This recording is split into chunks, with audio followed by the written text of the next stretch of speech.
Alright, hey guys, if you're watching this, you got the bows. Hope you like. Paperwork's in there with the prices. If there's an issue, give me a call. We'll work something out. Give you a discount off what my normal retail is. Hope that works for you. We didn't discuss a whole bunch about that stuff, so I'm hoping we're good. Knowing you guys, we are. I'm real pleased with them. They both came out beautiful.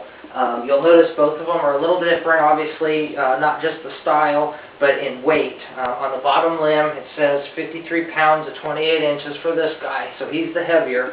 The other one is 44 pounds at 28 inches. 28 inches referring to the draw, how far from the front to wherever you anchor is your draw. I personally draw about 26 and a half, 27 inches. The most average is 28. You guys might be 29, 28, judging by your height and your stock. So I think we'll be right there. So I was going to make one for one and one for the other, but you know what? I don't know your preferences. Both of them, play with them. Pick one. That way your guys are happy. If you decide you like one over the other, just send one back. I'll make you a new one. But otherwise, pick one, the one you like. Little different styling, little different woods. So anyway, first order of business is they came to you in parts. They are takedown recurves. So the first order of business is putting them together. So the limbs will be separated. They only go one way as far as the limbs.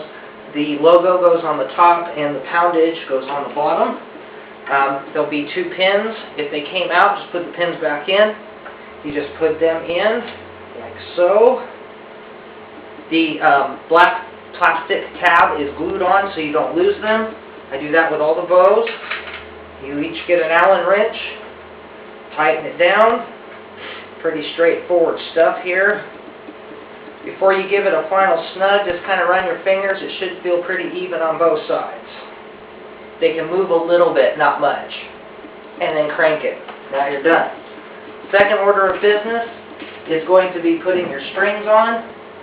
So each one comes with a string, and they also got silencers. So you can put your silencers about 3 inches below. You just separate the two, put it in there, and then twist it back up. You don't have to have these, but they stop the slapping noise that happens when the string hits the bow. So I would recommend using them. Then you also notice your string has a small loop and a large loop. The small loop will go on the bottom limb. The large loop goes on top. The correct way to string a bow is to use a bow stringer. I'm going to be sending you this one. It's used. I apologize. The store was out of them. Christmas time is wreaked havoc. So use this one. Most people, once you get it put together, you're probably not going to take it apart unless you're going to take them backpacking. So the stringer's the way to go. It's safe. But there's also another method which I have to use because of my arthritis. So I'll show you that as well. But for the bow stringer, you will put the small loop on, like so. And then you put the cap over the top of that, like so. And then you want to put the other loop with the pad on like that. And the string goes through the loop, like so. Easier said than done.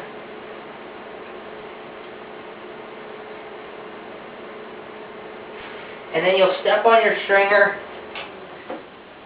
pull up on the bow, and then put your string on. Just like that. And now your bow is set. This is already your knot. So the next order of business is arrows. I'm not including arrows because I don't know your draw length. Arrows are custom fit, so you can do that at the archery shop or you can do them yourself. You'll cut them an inch above your draw length. So most of my arrows are 28 inches.